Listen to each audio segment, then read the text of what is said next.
So Nick Britsky here. We are trying out some video game stuff today. This is my friend Noah Carroll, and he is putting on a brand new event called the 8-Bit Con. Is that correct? Yes, 8-Bit Con. It is taking place at the Lexus Velodrome, downtown Detroit, 601 Mack Avenue. Easy on, easy off from I-75, free parking. You got that going, yeah. Yeah, that's my spiel. It's going to be a great event. So me and my brother have been vending at comic and toy shows for about a year and a half now. Right from the beginning, we talked about doing our own event. So I do have like a small history in event hosting. I host Professional Disc Golf Association sanctioned tournaments. So this is our first convention, but I do have a history of organizational things like this. I'm not new to hosting events. We have a great venue. When we first started talking about doing our own events, though, the Lexus Velodrome was inaccessible. It is one of the giant inflatable domes. If you ever drive down I-75 through Detroit, you'll see it right on the corner of Mack. But and typically they're doing bike racing. In so there, right? so Velodrome means bike track. Okay. They host professional track cycling. If you ever watch bicycling, track cycling in the Olympics, that is exactly what they are. On the wooden track, the curves are like 52 degrees. It's really quite a show. And wow. You should go check it out if you ever get a chance. And so you're like, hey, you want to put this con together, and you're doing video games, comics, and toys? All kinds of stuff. You know, it is 8-Bit Con, and they are called suites down there. These are like where the fancy people are. No. So imagine Kentucky Derby style more. Okay. The party is on the infield. Got it. So, but around the track, they have suites, and they're basically each have their own living room set up.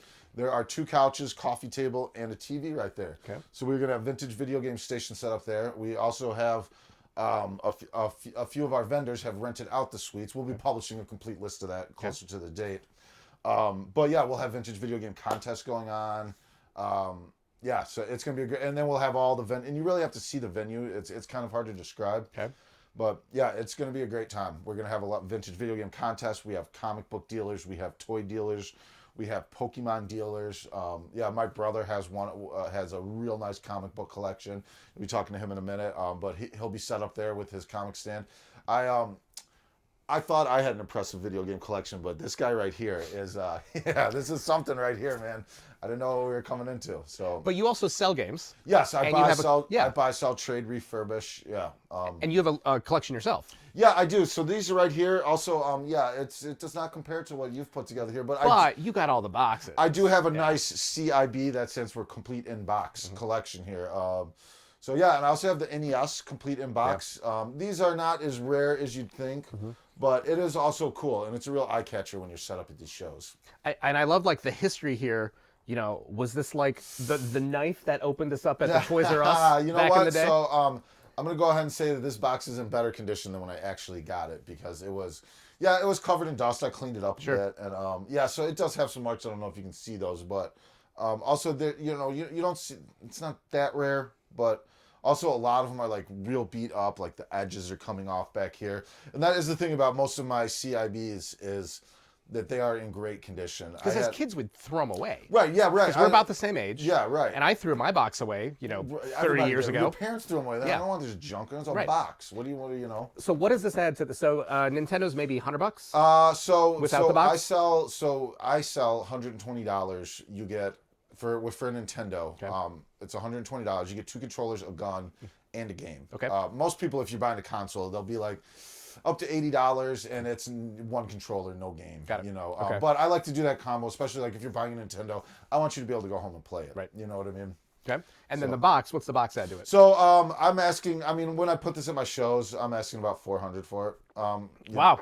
Yeah, the box adds a lot. I mean, well, that's the thing is, all of these boxes are worth more than every game right here. Yeah. The cartridge is worth more than the actual box. All right. The box is worth more than the actual cartridge. You got a ton of games here.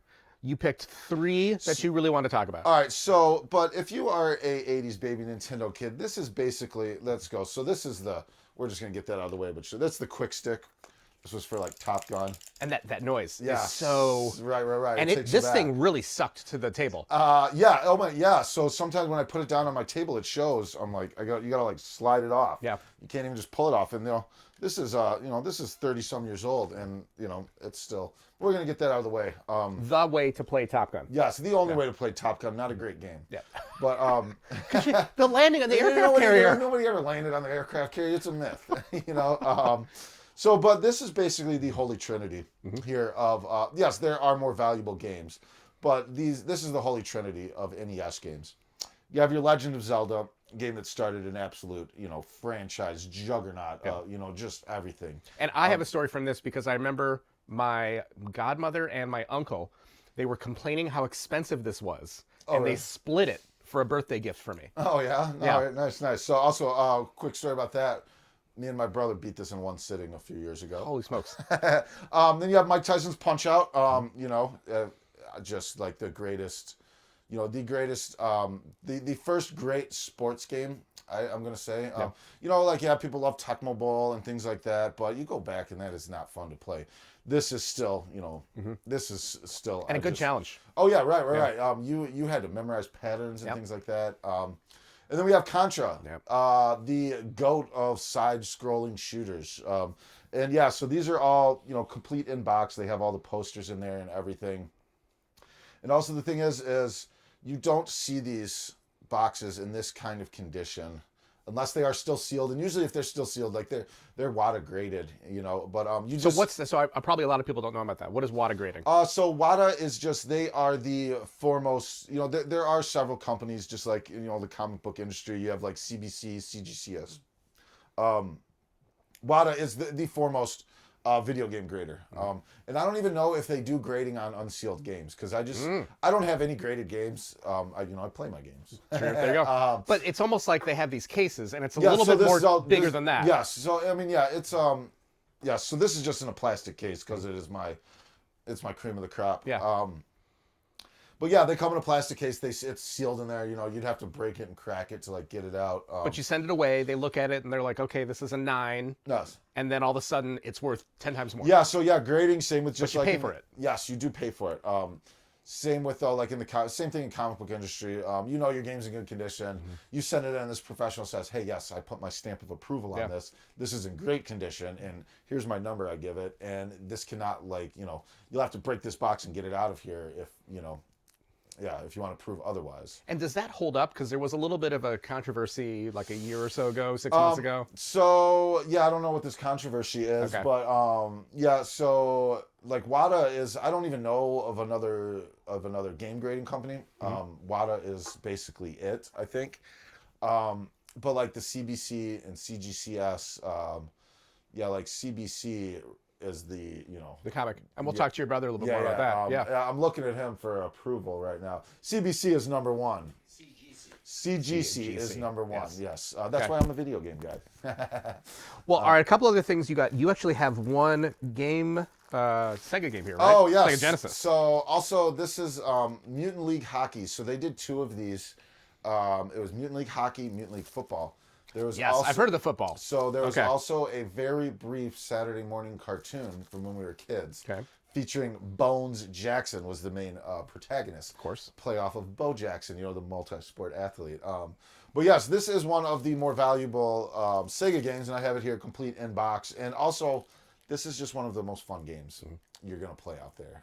It is one of my favorites. This is right up there with like NHL 96, Blades of Steel. It is, and it's comical, you know what I mean? It's cartoonish. You check a guy hard enough, their body explodes on the ice. Yeah. And usually that's how games end in that, is you blow up their whole team and then they can't compete anymore. Yes, they have to forfeit. What was always cool about Sega Genesis versus Nintendo and Super Nintendo, these were cardboard. It was almost like these were disposable, whereas most people hung on to these. Yes. So that's for Master System too. Yes. And that's the other thing too, is this nice hard plastic. These survived. Yeah. That's also why like Sega games in the box aren't very rare. These didn't survive in the 80s. Like I said, these got thrown out. These got thrown out on Christmas morning. You know what I mean? December. Yes, exactly. December 26th, though, these were on the curb. You know what I mean? And that's why they're more valuable than the games themselves. Yes, this is Zelda box. That's worth twice as much money. All right, so you go back in time. Sorry, I didn't mean to cut you No, off. no, go ahead. You go back in time to talk to your young self, and you would say, "Hey, don't do X, or go buy X." What would you tell yourself?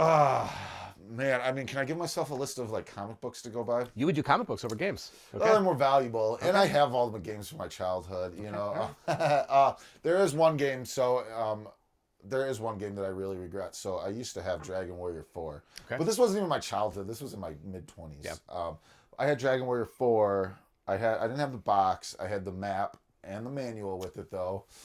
And yeah, I just, I was in my 20s and I just went, and also I was just discovered emulation. Oh yeah. And so I was like, I had this huge video game collection and I just went and sold it just because I thought I didn't need it. Yep. And now here I am, 10, 15 years later and it's a couple hundred. That game is a couple hundred, yes, and that's about what I sold my whole collection for. Right. Also, this is 15 years ago. Yeah, right. You know what I mean? But yeah, so but I would go back and I would not throw out any of my boxes because we had hundreds of these games. Sure. And yeah, the boxes just got thrown out and I never read a manual. Oh, we'll figure it out. A and B. How tough is it to figure out? Well, thank you so much. Give me the stats and give me the date for the event one more time because it's 2 days, right? Yes, it is 2 days.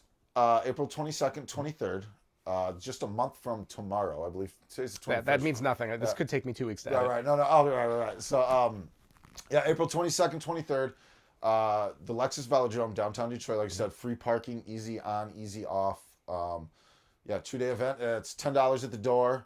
$15 for a weekend pass. Kids 12 and under free. Hey, if your kid's 13, you can lie to us. We're not going to get mad about it. That's a hot tip right there. Right. I don't care. Noah, thank you so much for coming out. Again, 8BitCon on the 22nd and 23rd.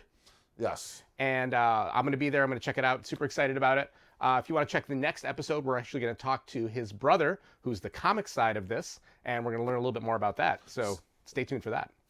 Hey, thanks for having me. Yeah. Cheers. Hey.